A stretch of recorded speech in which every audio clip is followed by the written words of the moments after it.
I'm Shyboy616 and welcome to part 4 of Sharks Week. So last summer I went to Walmart several times and looked at the DVDs, as I often do when I go to the store, and I was noticing a lot of these covers that kinda looked similar, and then when I looked, they're all from the same distributor. There's a lot of these low budget or indie action movies that more often than not had to do with some kind of monster. And the one that kept catching my attention that I finally came around on was Land Shark. This is actually what set me off to start looking for these kinds of movies. So what's interesting about the three that I'm talking about today, not only are they all from the distributor ITN, there are also these Chinese web movies that when I looked up later, you can actually just find them for free on YouTube. It was on this channel called, I'm still not sure how to say it, Yuku. But if you look that up, you can find these movies as well as tons of others in their original Chinese with subtitles. The ones we're going to be talking about today, however, are the English dubs. It seems like ITN gets these movies and then does the English releases and puts them back on streaming platforms and DVD. So originally I was going to do this video much more like the one I did for the first half of the Mega Shark collection, but I really liked the way I ended up doing the Shark Attack movie, especially since it was a bunch of movies back to back, so we're going to do that again. And it's a lot easier because all these movies are shorter than 80 minutes. I mean, why couldn't they all be this short? It's perfect length for this type of thing. So first up, the movie I had already mentioned, Land Shark. Look, it's you. A scientific group attempting to genetically modify a shark creates a destructive killing machine that even they can't control. After breaking free from captivity, this new predator goes on a rampage looking for its favorite meal, humans. And I had mentioned something about the runtime. This movie's only 75 minutes, and I think that was the perfect length for this because it wastes no time. Our opening shot is actually a bit we're going to see later in the movie. Father and son are fishing when the land shark jumps out of the water and dives onto land, fleeing away into the city. We then go to where the land shark was actually supposed to be kept. It's this underwater lab where they're running experiments on this shark, supposedly to test things with genetic mutation and solving a disease, but what they end up making is essentially, like I said, a killer. We get introduced our cast of characters. We meet the big businessman that's running the whole operation, see his daughter, meet some of the scientists, one of the workers, this big fat guy, in which I'll say, I love this guy. I'm really happy seeing him in these ITN movies. Sadly, this is the only shark movie he's going to be in, so we're only going to get to see him in this one. And then our main guy, who is definitely supposed to be dressed like Chris Pratt in Jurassic World. The main guy is kind of a drunk loser at the moment. They're showing off the shark. They have this weird pool in the middle that they use to, I guess, just to feed it, but then they also have this giant window so they can watch it swim around. What they don't expect is that the shark becomes hostile and breaks the glass. This floods the facility and the shark breaks in. This actually leads to a pretty cool sequence where everyone's trying to stay as quiet as possible and stay out of the water using all the furniture floating around. It's a pretty tense bit that's actually fun to watch. You see the shark swimming around, everyone's just genuinely terrified, and a few people do get eaten as they figure out how to stay alive. Chris Pratt wannabe arms himself and takes charge. He starts leading the group out, but we have a few people that get attacked anyways, making the escape all the more thrilling.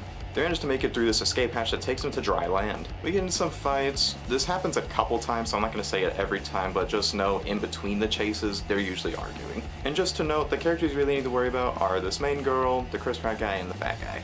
They're the only ones that really matter. Everyone else you're going to see leave the movie. We see this strange ditch that they notice, and they start following it to figure out what exactly it was, because it certainly does not look natural. And that's one of the funnier looking bits of the movie. So yes, the CG is obvious, but I think it's really fun to watch. We see the girl from earlier playing on a swing, and this is when the land shark attacks, and it just destroys her swing and sends her flying off. Chris Pratt saves the girl and they get her out of there away from the land shark, but the chase does not stop. It goes out through the forest and we lose some people. The whole argument to chase happens a couple times, and then this time the next chase ends with a group of mercenaries, or at least I think they're mercenaries, but they're working for the guy in charge of the whole shark business. They think they're safe, but the shark is able to get away no matter how many times it gets shot. They even try catching it, but it doesn't really work. When they find out that this is actually what the guy wanted, they're not happy about it. But the business guy turns out to really be a bad guy and kills one of the survivors. But don't worry, we still got our main three, we're good. He turns our main guy and who's left with him to go catch the shark. So before getting to the part we catch the shark,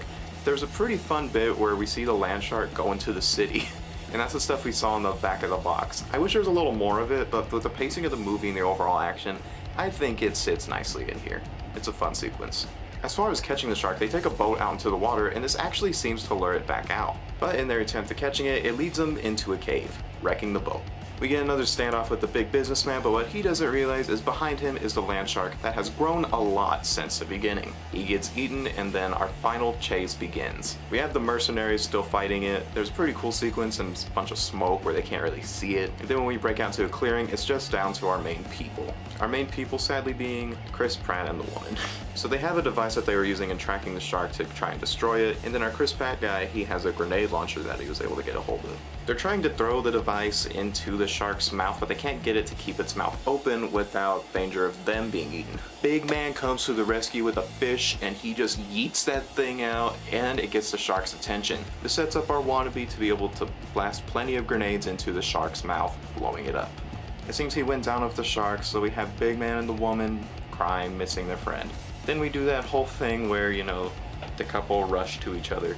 I was really hoping that the fat guy would block him and hug him instead, but I guess I was asking for a little too much. That would have been funny though. I actually really enjoyed this movie. Like, yeah, it's cheap looking, it's kind of goofy, the CG's obvious, but the design of the shark I think is really cool, and it is still pretty fun watching it swim on land. I feel like if there was a huge multi-million-dollar budget to a movie like this, it would look awesome. But for what it is, I give it a 6 out of 10. I think it's a lot of fun. Critically, I think I might still give it a 5, because that bonus point just for how much fun I had with it. And our second movie actually has 2 names, and it's kind of weird. So the English release title is Bloodbite, but the opening credits of this movie weren't changed, so it still has the original title Horror Shark, which I think is the better title than this. Gotta have like a shark hold me when I do this. When a wealthy industrialist attempts to increase attendance at his aquarium, he enlists the help of a group of scientists to conduct experiments on the sharks to create the ultimate underwater killing machines. When the experiments increase the shark's intelligence, the team finds themselves trapped and fighting for survival against bloodthirsty predators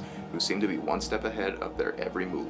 One thing I'll point out that ends up kind of not mattering too much, there's a non-Chinese actor in this, and that's just kind of interesting that she's even in this. So before getting super into this one, I will say I'm gonna skip about half the movie, because a lot of this one was a lot of dialogue, so it was a little boring until maybe the last third. The movie opens up with a part of what's actually going to be at the end, so I'm just going to skip over that for now because the sequence goes on a little too long since we're just going to see it again later. But obviously you're not going to know that if you're watching it for the first time. After the title sequence, we see a bit at a pool party where a shark attacks this man and he gets bitten. This man ends up being our lead. It looks like he was having a dream about what had happened to him. He's taking these shots that's some kind of medicine, I guess, supposed to help with the leg, because he didn't lose it or anything. He's one of our scientists who's going to be conducting the research on this shark. So they call this place an aquarium. It kind of just looks like a weird science lab, and I guess that makes sense. But what the plot says, it's not like the last one where they were acting like they were making something else. No, this guy is straight up saying, it's like, we're gonna make this crazy killer shark and that's gonna be our star attraction. So it's a bit like Shark Attack 2, but on purpose. Now, a lot of this movie is just talking about the shark and how they feel like this is not what they should be doing. But since the guy's so insistent and he is running everything, it's like, no,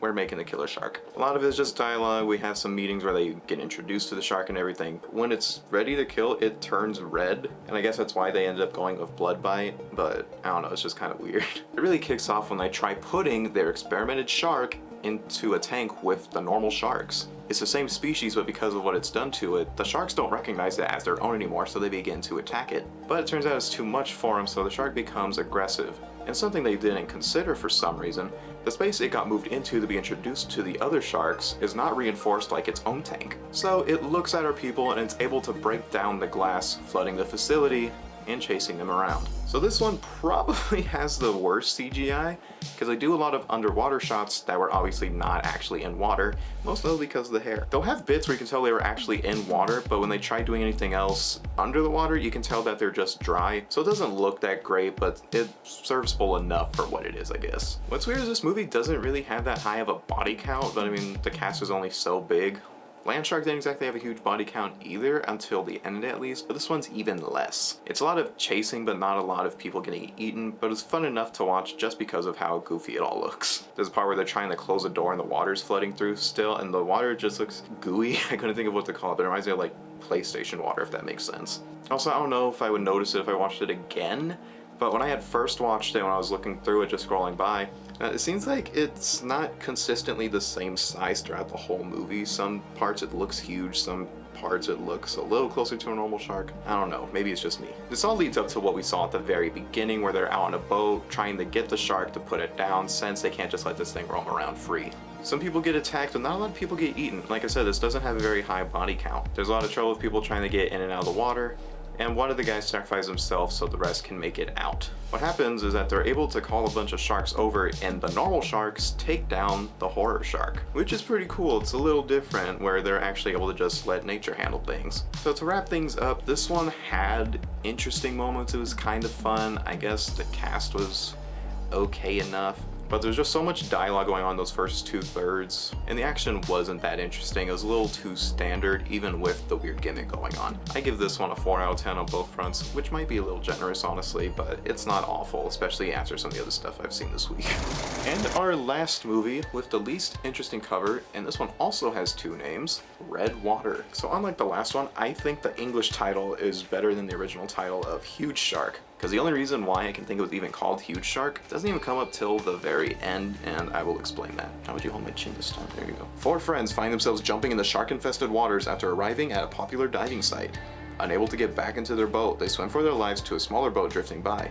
Stranded and unable to get back, they must devise a plan to survive or become the next meal for a bloodthirsty shark that is circling them, waiting for its chance to strike. So this movie is the shortest one that we are watching this week, and it is only 69 minutes. Nice. The movie opens with the shark attacking. Watching this girl swim around under the water, and this is being cut back and forth with a couple fishing on a boat that get attacked by the shark. The couple both die, and it seems like the woman swimming around wasn't totally related to it, but I think she was supposed to be nearby. Now continuing with our diver woman, we're seeing her on the beach doing some stretches, I guess, and then she goes surfing. This is a weirdly long montage that goes on, and we're just watching this girl enjoy her time on the beach. When she gets off to dry off, she's met with this guy. They don't really explain who he is, but he starts talking her up a bit, and then his girlfriend shows up. The girlfriend is actually the sister of the swimmer girl. So it seems that he invited his girlfriend and her sister to go on this trip with them. We get to their boat and there's another woman on board. The sister points out that this is his boss, but they're looking a little too close. Once we're out in the water, diver girl goes on her dive that we saw at the beginning, and then there's some fighting going on the boat. The boss lady's clearly too close to the dude, and the girlfriend does not like that. The girlfriend gets jealous and throws her into the water. This leads the boyfriend to dive off the boat to go get her, but then the girlfriend looks at him and says, "You're gonna choose who you save," because she throws herself in the water. He of course is going for the boss lady, but they realize something else was wrong. Everyone is in the water.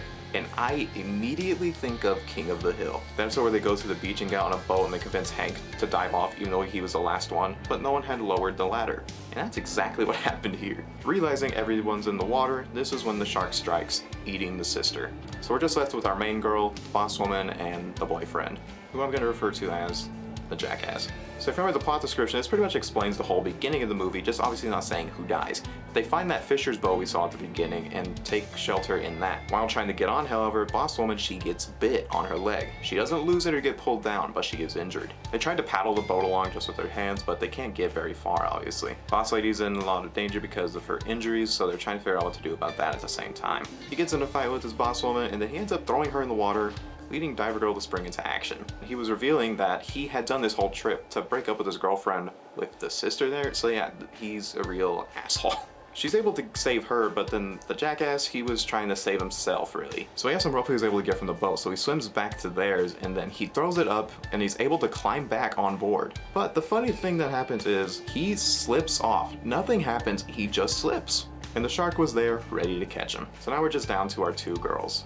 They have a bit of heart-to-heart talking about what's been going on and why they were even there. So boss lady wasn't totally bad, she just really wanted someone to be with. She didn't really know that it was gonna be hurting anybody. So they have a moment, she's tending to her wounds. There's a oddly long foot massage trying to get blood circulating. And after some calm for a weirdly long amount of time, the shark reappears and starts attacking them yet again. They see a buoy, those things that bob in the water. Why can't I never say that unless I hear it? So Diver Girl sees that and says, hey, these are put out here so divers can resupply in an emergency. So their plan is to get to that. Because the shark is already attacking them, it makes that a little harder. Luckily they have the little spear thing that was left on the boat, so they're able to fight it a bit. But this eventually leads to them falling out of the boat and having to just go in a last-ditch effort to swim all the way to the buoy. I really hope I'm saying that right. If not, I kinda don't care.